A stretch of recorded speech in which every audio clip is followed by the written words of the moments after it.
Greater Noida में चल रहे Uttar Pradesh international trade show का समापन हो गया है। इस बार भी एक जिला एक उत्पाद के अलावा कई मंत्रालयों ने अपने स्टॉल लगाए। इसमें आयुष विभाग उत्तर प्रदेश का स्टॉल आकर्षण का केंद्र रहा।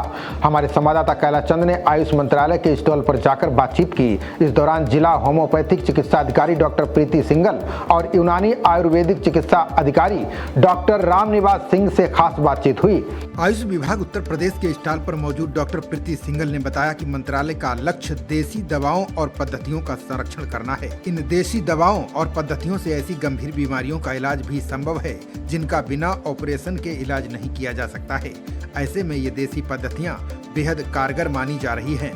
हम लोग हमारी यशस्वी प्रधानमंत्री श्री नरेंद्र मोदी जी के द्वारा आयुष डिपार्टमेंट की स्थापना इसी पर्पस के साथ की गई थी कि जो हमारी देसी पैथीज है, चाहे वो आयुर्वेदिक हो, होम्योपैथिक हो, यूनानी हो, सिद्धा हो, इवन योग हो, उसको वो उनको ही क्रेडिट जाता है कि उन्होंने अभी इस समय भी आप जितना देख रहे हैं वो उनको ही क्रेडिट जाता है। उन्होंने इसी पर्पस से कि जो एक जनमानस है सबके सब एलोपैथिक पे डिपेंड ना हो जाए, उनको बिना साइड इफेक्ट्स के और अच्छा इलाज अगर मिल सकता है तो हमारी जो देसी पैथीज है, हमारी आयुर्वेदिक हो गई और होम्योपैथिक हो गई, उससे मिलता है।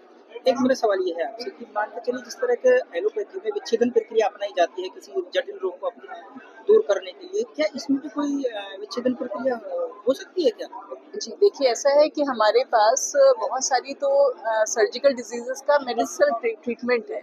जैसे कि किडनी स्टोन्स है, उनके लिए हमको सर्जरी करने की ज़रूरत ही नहीं पड़ती, उनको हम सर्जरी से सेव कर सकते हैं, उनको हम सिर्फ मेडिसिन से ठीक कर सकते हैं। जैसे प्रोस्टेट ग्लैंड होती है, उसका एनलार्जमेंट होता है, उसको हम लोग सिर्फ मेडिसिन से ठीक कर सकते हैं। ऐसे ही लिवर का है, जैसे फैटी लिवर वगैरह है, वो उन सब में होम्योपैथिक मेडिसिन का रोल बहुत अच्छा है।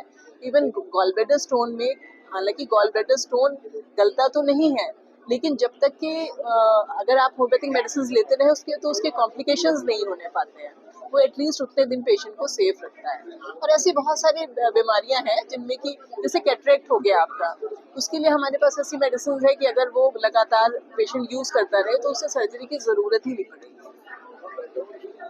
ऐसे जिस तरह कितने ऐसे रोग हैं, उपचार हैं जिसको आप निवारण करते हैं, कि इसकी सूची होगी? जी देखिए, कितने होंगे? ये लगभग जो मोटा मोटा हम लोग ट्रीटमेंट करते हैं, ये सारी बीमारियां जैसे डाइजेस्टिव सिस्टम में है, जितनी फूड एलर्जीज होती है, जैसे आजकल बच्चों को होती है ना कि इसको दूध से एलर्जी है, इसको वीट से एलर्जी है,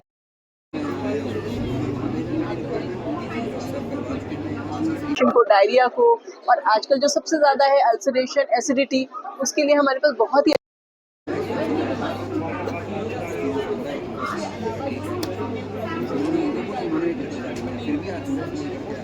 उनमें बहुत अच्छा हमारे मेडिसिन काम कर सकती है। इवन ये जो फाइब्रॉइड्स होते हैं आजकल बहुत ज़्यादा कॉमन भी हैं फीमेल्स में, उन सब पे उनको हमारी मेडिसिन से ही उनको हम सर्जरी से बचा सकते हैं। अच्छा, आज की डेट में आपने देखा होगा कुछ इस तरह के रोग आते हैं कि जो बच्चे हैं या कुछ कभी बड़ों में भी आ जाती है कि जो अनाज को पाचन शक्ति करने की जो ताकत है वो खत्म होती जा रही है और उसमें बड़ी क्रिटिकल मामला हो जाता है जी। तो वो आज की डेट में अनाज नहीं खा पाते, तो उनके लिए किस तरह उनको कैसे रोग है?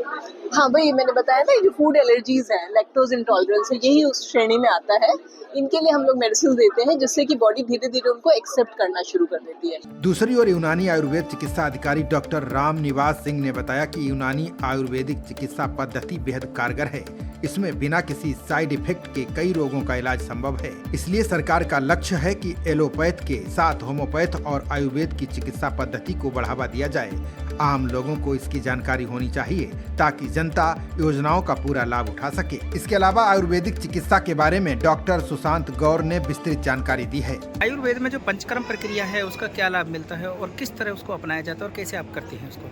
नमस्कार जी, मैं डॉक्टर सुशांत गौड़ आज यहाँ यूपी ITS में आयुर्वेद विभाग में यहाँ पर आज आपको जानकारी दूंगा पंचकर्म के बारे में। तो आयुर्वेद में पंचकर्म में हम 5 प्रकार से चिकित्साएं करते हैं: वमन, विरेचन, बस्ती, नस्य और रक्तमोक्षण। उसी में से रक्तमोक्षण में एक प्रकार होता है ये हमारा कपिंग थेरेपी। चूँकि कुछ कारण से हम यहाँ पर ब्लड वाली कपिंग नहीं कर सकते, वही रक्तमोक्षण होती है। हम यहाँ पे ड्राई कपिंग का आपको डेमोन्स्ट्रेशन कर रहे हैं। तो ड्राई कपिंग में हम बेसिकली वैक्यूम बना के और बॉडी को रिलैक्स करने का प्रयास किया जाता है।